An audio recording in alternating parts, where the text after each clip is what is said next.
Hello and welcome back to Let's Talk Chicago Bears. Not that anybody's even going to turn on this show today. I mean, what the F was that? That has to be by far the worst game of the season, and we've seen some bad games. Oh my God, I couldn't believe what I was seeing. And I thought we had seen it all. You know, the fuck up in Indy, and then the Hail Mary, and then the Green Bay game, and the embarrassment playing on a shitty team, New England, and Detroit. I mean, seriously? I didn't think it could get any worse, but they proved me wrong in many categories yesterday. And they proved me wrong there because it can get worse, and it did. And you know what really bugs me is these players played so poorly and so like they didn't care.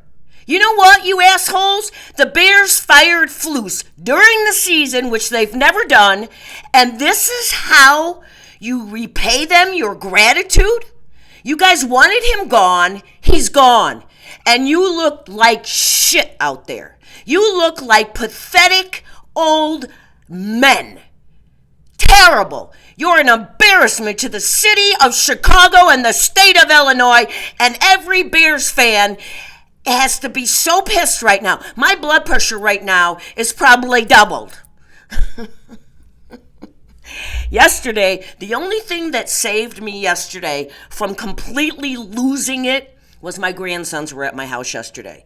My son, his wife, and my two awesome grandsons who were, I know there's a lot of young people, but someday you will be grandparents, and it is the best thing in the whole world. It's way better than being a parent, let me tell you that. But, and a Bears fan. But, so I didn't get as mad until later, and then we went to a Christmas outdoor light show. The five of us, we had a blast. But then when I read my notes and I was listening to things and watching things on YouTube and on the news, then I started getting madder and madder and madder. So we're going to talk about this embarrassment, 13-38 loss. It's not even a loss; it's an abomination. It's just, I don't know. But terrible, terrible, terrible, terrible. Listen to these stats if you haven't already done it, and it's gonna piss you off if you've settled down from yesterday and haven't read the stats. Wait till you hear these things. Our total offense was 162 yards to 49ers 452 yards total offense, and they did it with 321 yards passing by Purdy, and they rushed it 131 yards. They got 7.4 a play. Now that's a football team. And the 49ers were banged up as shit, and they still played this well. I mean, going in, we knew it was going to be tough because it is the 49ers, and that's a great organization. Bears could really learn a lot from the 49ers organization. And so these stats, these are our stats. Passing, 94 yards. Rushing, 68 yards. And yards per play, 3.1. Terrible. Terrible. So embarrassing. That is not an NFL stats you should see for an NFL team. You shouldn't. You should see what 49ers. I mean, our defense was, I don't know what happened there, but considering what we've been through this year, the defense has been one. They've pretty much stood their ground and kept us in every game except for, well, New England. They gave up on that one, and now this one, and then Arizona, because it was the day that was the game after the Hail Mary. So we're going to get into this. I'm going to read a few stats, not much, because there's nothing to call out. There's no point in giving anybody any praise. Mostly, this is going to show how bad it was. So Williams didn't have a chance in hell on throwing. Every time he turned around, a rusher was in his face. There was a couple times on those 7 sacks. Yeah, you heard me, 7. He leads the league now with 56 sacks. Can you imagine that? What is going on in this kid's head? He's like, why the fuck did they hire draft me. Man, I would have rather gone to Washington. Yeah.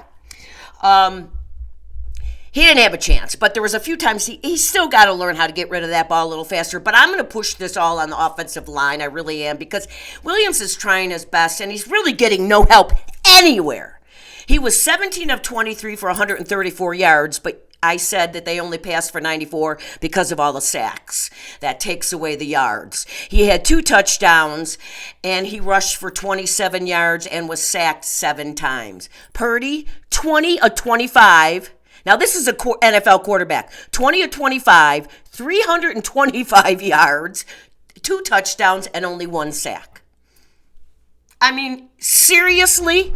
Swift, another embarrassment.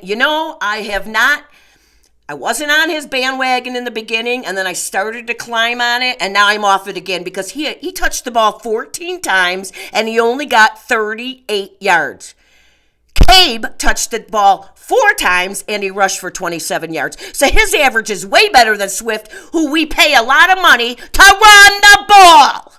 Of course, what really hurt was Johnson being out, because Swift, to me, like I've said, is a finesse runner, and he can catch those. He's an all-purpose guy, catching and running back. But we need a tough running back like Johnson can be. But I saw this kid over the weekend that I'm going to talk about later in the game, that he's a senior and he's going to be in the draft, and he looked like a Chicago Bear. But I'm still going to get back on the Bears and being pissed. Terrible running game. 68 yards. What the hell? You cannot win a game with 68 yards. It's ridiculous. And I'm blaming that on Swift, not that, because he just can't. He can't get through those holes. Moore, he had 49 yards. The only person that shined in this game yesterday for a brief few minutes was Rome, our wonderful wide receiver. He had 42 yards. He had 2 touchdowns. And that pass from Cabe to him in the corner of the end zone, where he had about this much room before he was out, was amazing and beautiful. And that's what our future could be with him and Cabe. If they can start getting that, how Brady had it with his guys, and you can get that, that magic going. And, but Moore yesterday in the first quarter drops an easy first down pass. I mean, cripe's sake, I could have caught that pass. Just horrible. We punted 6 times in that game to only 2 times for San Francisco. Yeah, you heard me.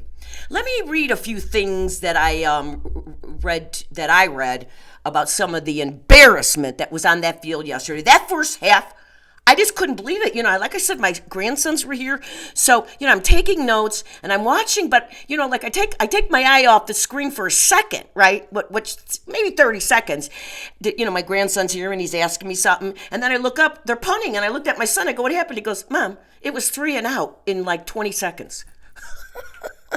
I mean, by far has to be the worst. I didn't go back and look at the other games, but I think this has to be the worst. The Bears, and this is an interesting stat, let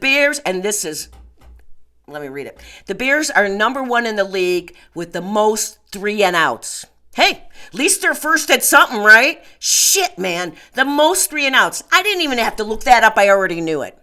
The Bears had 5 punts in the first half, which was more offense that they could get. They had 5 punts with 4 offensive yards. In the first half, Chicago couldn't even move the ball at all offensively. They generated a -3 yards passing due to 4 sacks and losing 37 yards on 5 failed 3-down attempts. Yes, 5 failed 3-down attempts. Are you fucking a bunch of 10-year-olds? Cripe! You know what? You all were unhappy. You didn't like Shane Walter. You didn't, well, we didn't either, but we're talking about you. And what do? They fire him. And then, the Flus, of course, what he did in the Detroit game was the last straw.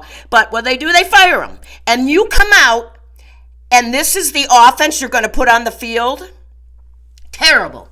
The Bears came up short at one of the most lopsided first halves in history. The Bears gained It was 319 to 4 yards in the first half of the ninth largest lopsided win since 1991. I'm so worked up I can't talk. My head's moving faster than my mouth. They only managed one first down and trailed by 24 points at the break. So San Francisco had gained 319 yards, and in the first half the Bears had 4 because of the sacks. And 5, they lost 37 yards on third down attempts. I just don't know. I don't even know what to say. That is just, I didn't even think that's possible to get any worse than we were, and it did. And that first half was just, it's embarrassing. You're breaking records in the wrong way, guys. That offensive line, I gotta say, it's just gotten worse and worse. Everybody looked bad yesterday, though. There isn't a person on that team that didn't look bad, except for Rome. I will give him the only one on that team. As I said, that offensive line is atrocious. I don't know. And Pauls, I started the season blaming you, saying it was a problem. You ignored it. I don't know why.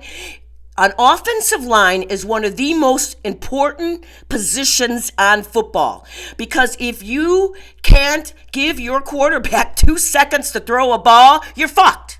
Like yesterday. That line, Pauls should be fired for ignoring that. I just don't get it. And you know what? I'm starting to think that Pauls maybe isn't the man either, but we can't go overboard too much, but very disappointed. And I was thinking in the beginning of the year, okay, maybe I'm overreacting. I wasn't overreacting. I wasn't even reacting enough, because that's how bad this offensive line is. And then one of my favorite players, I love Cole Kmet, our tight end, but he drops an easy pass that I could have caught again for that 2-point conversion. Of course, it doesn't matter because we would have won, but it's the point. It would have been 2 more points. You don't know how Jack's a team. It's just terrible. So easy. I don't get it. Why did this look, and why was this the worst game of the season for our offensive? I don't get it. What happened? And those receivers were not getting open at all. Not at all. Now, was it because the 49ers are just that good? Or is it that we're that bad at getting open?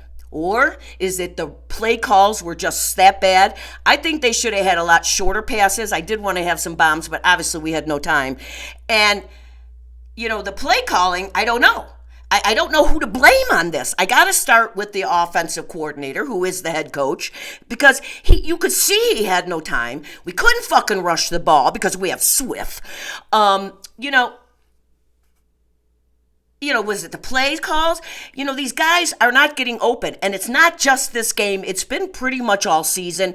And I think that's why you're seeing a lot of these short passes, the more where he's catching them with 3 yards, and then he has to try to get a first down because they're not getting open. Why? You have to look at yourself and say, why can't we get open? Make yourself accountable. Look in that fucking mirror and say, why am I not getting open? And that offensive coordinator should be looking at that film and why can't they get open? And if they can't get open, you better call smaller or shorter plays to use these guys. You're just going to mess Williams up. I have been a fan since 1975, 49 years. I've said it a million freaking times. And we've never had a quarterback. Never. I don't care. Jim McMahon, people argue with me. He was a tool. He was on one of the greatest teams, defensively wise. Any quarterback would have taken us to that Super Bowl. I appreciated what he did that year, but he turns out, and I was right, he was not a franchise quarterback. We've never had one. Now we look to have one, and we're going to fuck him up in the head. The only good thing about Williams is he did fumble the ball yesterday, but at that point it didn't matter. But he has broken a franchise rookie passing record. Williams now holds the rookie record for the most starts without an interception, 7 games without an interception. And Charlie Batch, I know who he is. He played for Pittsburgh. I don't know too many people do. He passed him. And the last time Williams threw an interception was against the Jaguars in London. So that was week 6. 6, and he has thrown 5 interceptions. He has just thrown 5 interceptions. So that's a good thing. There's no doubt about it. But you got to give this guy help. He's got to have an offensive line that can give him at least 2 to 3 seconds. He's got to have a running back. I've said it all season. Any quarterback, let alone a rookie, his best friend, of course, is an offensive line and a running back. And we don't have either. I'm sorry. I'm not. And if you've watched the show, I've been on Swift all season. I wasn't digging that pickup, but the Bears have to work. That's another thing he fucked up on the running game. So Poles screwed up the offensive line by ignoring it, and same with the running game. Didn't make a good choice there. So now his choices are starting, and there's some guys on defense that are not impressing me anymore, and that's another problem, Poles. So now, these guys, they might have shined for 5 minutes, but not 60. You need them playing 60 minutes, Pole, not 5, okay? 60. I mean, this is just the defense giving up 452 yards. They had 2 sacks and an interception. Who fucking cares? And the interception was on the second string quarterback. So, sorry, Owens. I know it's on your stat, but I don't give a shit. So, why was the offense so bad? The defense so bad? We know why the offense was bad, but the defense, they pretty much kept us in the games, except for a couple blowouts. And the Arizona game was a direct from the Washington game and that Hail Mary that they fucked up, and now so. They fire Flus. JJ was all over it last week. Jalen Johnson, number 1. Get rid of him. Look what he's done. And this is how you guys come out after the Bears do something they've never done in their lives. And they answer to you guys. And this is what you put on the field. 452 yards. Kittle, their tight end, who I got to say I really like this guy, but he had 151 yards receiving. What? For Christ's sake, every time they threw to him, there was no Bears around. I could have had 151 yards. My 2.5-year-old grandson could have had 151 yards. I mean, he was open all day. 151 yards for Kittle. What a bunch of shit. And all the receivers were open, but Kittle was just unbelievable to me. I just couldn't believe what I was seeing. And then they get gashed on the run, 131 yards again. They can't stop my 10-month-old grandson. They can't. So you wanted the firing, and this is how you pay the favor back. You know what? You guys are all a bunch of big assholes. Big baby assholes. Pointing the finger at everyone else when you should be pointing the finger at yourself. There is a much bigger problem here, and I hope everybody's starting to see it, and it needs to be And so the players and the organization, so it starts with the locker room. The players have to be made accountable. They have to make each other accountable. Then it moves up to the head coach and coaches, all the coaches, and then the GM. We have major problems here, people.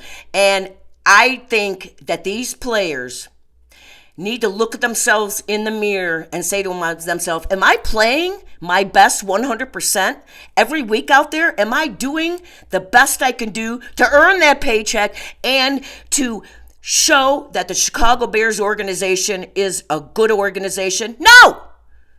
And you need to be accountable. And these guys, you know what? This locker room needs a shakeup and an ass kicking, big time. And you know what? It seemed like I heard somebody say, and I can't remember who said it. Was it on Shigo? It might have been. And he said, he said he's been in locker rooms this season after the losses.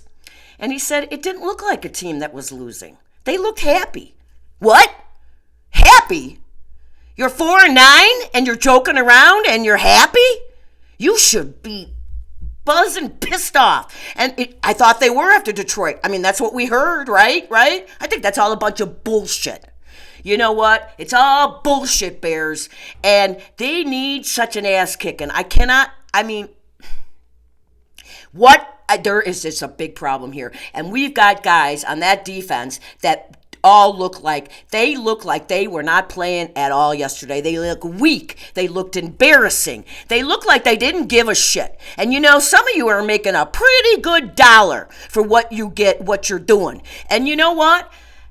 Some of these guys are locked in. There's nothing we can do about it. So you need to bring somebody in, you need somebody right now to do a ass kicking on every one of these players because they don't seem to care.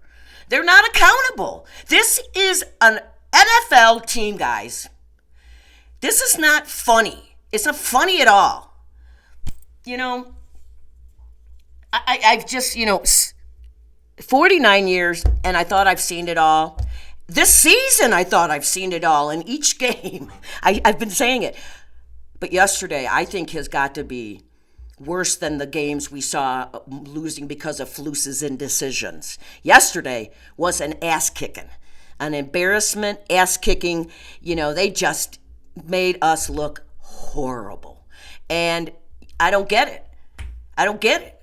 You should have been so pumped for that game and shown that, yeah, Flus was the problem. I don't know. It was Flus the problem? We know Flus was the problem in some of those decisions. But, it does show, I hate to say this, guys, it does show that Flus was a great D coordinator because that defense was pretty much, except for a few games, kept us in those games. So yesterday, was it the schemes that Washington, the new DC, was calling? Who was actually being our DC all year, but Flus called the plays on defense. So was it the scheme plays he was calling that the Bears, why were they not in place? Why were they giving up by those big yards? Why was Kittle open for 151 yards? Why? I do not understand it. The run, they haven't stopped the run all season, so I can't really say much, but, I don't know. And, all week long, everybody's talking, Thomas Brown's going to be our new head coach. God, I hope not.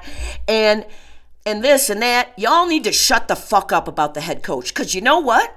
If the Bears don't turn this around, no one's going to want to come to this organization.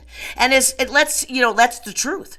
Good coaches are going to be like, I'm not going there because they're not going to do anything. As usual, it's all talk. This organization is an embarrassment, and it starts with the owners. The McCaskies, I've had enough with you. You know what? I've got 3 letters here, handwritten letters up here, that Mr. McCaskey, George McCaskey, handwritten me, because I had started writing him in 2016 after that embarrassing team, and I handwrote him letters, and actually, I sent one out every week until I got a response. And it took about 5 letters, and I finally got a response. But anyways, and he was a really nice man. I've talked to him on the phone, blah, blah, blah. I'm not going to go into it, but I you know what? No, I'm done with it. I never been on the Bears should sell the team because this is such a, storied franchise, since the early 1900s. One owner.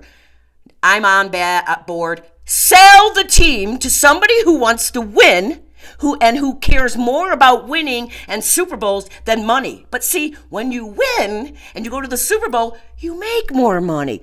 Oh, duh. Sell it. And then maybe we can start winning some games again. I say sell the team because you obviously don't care about what's on the field. There's nobody in that family who's stepping up. I don't understand it, man. I don't get it. What a cool job to have. And nobody's taking the reins. George ain't it, obviously. And, it's just terrible. And it's not about money. And this damn stadium, that's another one. I'm so glad I don't live in Illinois anymore because what I hear it too much out here, shut the fuck up about the stadium. Because you got to worry about what's on the field. Because if you don't start winning games, no one's going to come to your fucking new stadium. So, and nobody wants a dome but the McCaskies because of money. It's all money. They don't care about football. It's just all they seem to care about is this damn stadium. I don't get it. And I'm sweating because I am really worked up. I am. And I'm in shorts and a sweatshirt. And it's maybe 60 here. I don't know, but it's funny. But anyways, you get my point. Is they care more about that than they do the product on the field. And you know what, people, I don't know how you're going to sell tickets next year because people aren't going to fall for it again. The last few years, we've all drank the Kool-Aid. I don't think people are going to do it after this year. I think you're really going to be in trouble. I'm really, really worried about getting a real good head coach because we need coaches from the head coach all the way down to conditioning. We need all new. And I'm real worried that people aren't going to want to come to the Bears. I mean, let's hope that somebody's got enough to say, I'm going to turn them around. You know, everybody wants Ben Johnson. Ben Johnson. You know what? I want somebody who's been a head coach, who's an offensive-minded guy, and who can kick some ass. That's what we need. We need a Dan Campbell like Detroit's got. That's what the Bears need. And there's not many out there. Mike Gravel, but he's a defensive guy. So I don't know if the Bears can do that unless he finds the best offensive coordinator out there. Then I'd be fine with it, but I don't know. You know what? We're just really in trouble. There are so many problems here. I can't name them all. But I've pretty much given you an idea. And you know what gets worse? It just doesn't get any better. Next week we play on Monday Night Football. Minnesota. So here we go again. National TV gonna be embarrassed once again. No one's even gonna watch this game. No. The Bears, you're an embarrassment. You are really an embarrassment. And you know, I love football and I love my Bears, but it's to the point where, you know, what can we do as fans to make this organization realize what they're doing to us and what they're doing, the product they're putting out there? I don't get it. It just seemed like the players didn't want to be there yesterday. You would have thought, after what happened in that Detroit game, and then they fired the head coach, which that's what they all wanted, they were going to come out and just make a statement. Oh, yeah, they came out and made a statement. We suck and are losers. Yeah, you made a statement, all right. Right on, Bears. Yeah, I don't know. I just really, really don't know. I think after seeing what happened yesterday and stuff like that, maybe Flus was better than we thought. Because maybe this team is just really, really bad, and he kept it together. Even though he made some bad decisions in the last couple minutes of every game, and you know how many games he cost us, but maybe he was better than we thought, people, because maybe he knew what we found out yesterday, that this team is shit. This team is shit, and they don't care. But he kept them in line. I mean, I was pissed at him, don't get me wrong, and after those stupid decisions, I wanted him fired, but I wanted him fired for that. Not for keeping the team together, and maybe he did it. Maybe it turns out he was really good at the job because the Bears are just really bad, and we're going to find out each game. And maybe you'll all shut the fuck up about Thomas Brown being our next head coach. No. Got to go out and get a real, established, kick-ass head coach. Now, I'm going to change the subject for a minute and lighten the mood a little bit. I was watching some college football games, some playoff games. And it was Arizona State playing Iowa State University, and Arizona won. And they moved on to the playoffs again. But there's this running back on the team. And I was watching him. Oh, my God. I heard that it's a very good class for running backs this year. Thank God. Although Poles is drafting them. But we need a running back, and besides the offensive line. And so we better go get some, because Swift is not the answer. I don't know how many times I can say it. But I saw this guy. His name is Cam. And I'm going to spell the last name. Skattebo. When he was running, and he was playing a good team, Iowa State University, and they were a good team. They were in the playoffs, and he finished the season with 1,568 yards rushing, 19 touchdowns. He had 506 yards in the air receiving and 2 touchdowns. And this kid runs hard. Man, he was running, and people were grabbing onto him, and he was knocking them over. I think he's 5'11", and he was 215, something like that. So he's a tough one. And he was just knocking him, and he just kept running and running. He didn't let people take him down. And I said, oh my God, that looks like a running back that belongs on the Chicago Bears. The olden days when we had running backs, Walter, Thomas, there's a bunch of them. I can't think. My mind is just spinning right now from yesterday and everything that's going on. So, but we've always had good running backs until the last few years. And we had one in Montgomery, and he gives him to Detroit. I mean, he didn't give it to him, but he let him go, and he goes to Detroit. And look what Montgomery's doing. He's been in the playoffs since he's been there, and he has a good chance to go to the Super Bowl this year. I mean, but this kid, I'm telling you, you know what? But like my son keeps telling me, it's a really good class, Mom. And I said, I know. And there's probably better guys than him. But I saw him, and he reminded me a little bit of Walter. Now, nobody can compare to Walter. We know that. But this kid, Walter, just kept running. He didn't care who was chasing him. Walter didn't care who was hanging on to him. He didn't care anybody. He just kept going. And that's what this kid did on Saturday. It was really impressive. And he's a senior, and he was all 4 years there, and he's just had a solid career. And they didn't overrun him over the 4 years, because I always think sometimes that's a problem, where the colleges nowadays, they run these running backs, and they just use them and use them and use them and use them and use them. And then by the time they get to the NFL in a couple seasons, they're gashed. They just can't do it anymore, and their bodies are hurt. They keep getting hurt, or they just can't do it anymore. But they didn't abuse this guy in the running. Out of the 4 years I looked, 2 years, his second year and the senior year, he over 1,000 yards running. And his freshman year and his junior year, he was under. But you don't know who they were using, and you don't know the situation. But so they didn't abuse him, and they didn't wear him out. So I just like this kid, and it makes me excited when I see something like that. So I had to throw this on the show because there's nothing positive to say. I mean, nothing. And people aren't probably even going to watch me anymore because, nobody cares. They don't want to hear about it anymore. You know what? That's their opinion. They have every right to do that, right? But I'm just saying, that kid. So, you know what? The college games are coming up, and I'm going to be looking.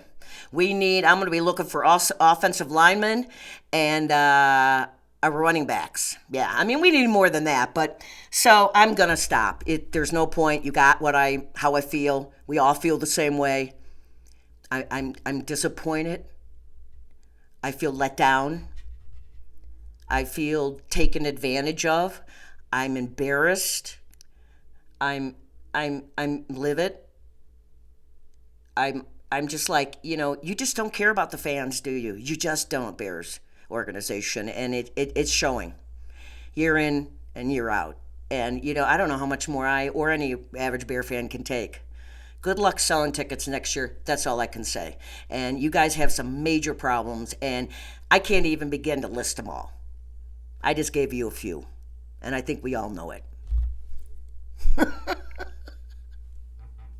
So on that note, I just want to say, be kind, love one another, stop hate, help people out if they need it. It's Christmas, and everybody's in a good mood in December. Everybody's very charitable, and they're caring. But why can't you do that 12 months out of the year and not just one? So let's just be kind to one another. It's tough out there. It really is. We need to laugh, especially if we're Bear fans, and we need each other to lean on, right? And take care of each other. Again, especially Bear fans. Right. I mean, I don't know how much more we could take. This old ticker can't take some of this stuff. I'm already on a zillion medicines. I've got 2 pill boxes. It's the only reason I know what day it is because my pill box, Monday, Tuesday, Wednesday, and I have 2 of them. And the Bears don't help. And then look at all this white hair. Bears. So, but as I say, be kind, love one another.